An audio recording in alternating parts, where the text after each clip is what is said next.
My friend, after 50, sleep often feels lighter and harder to find. But sometimes the answer is right in your kitchen. Ginger. Body. At night, soak your feet in warm water with ginger and salt. In just 20 minutes, circulation improves, your heart relaxes, and your body gets the message. It's time to rest. Or try a cup of ginger, honey, and lemon tea an hour before bed.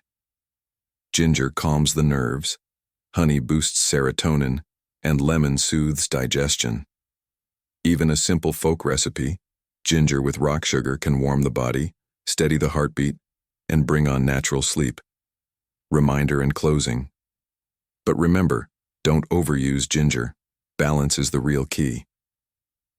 With small habits, light dinners, gentle movement in the day, and a calming ginger ritual at night, you can let sleep come naturally like a gift.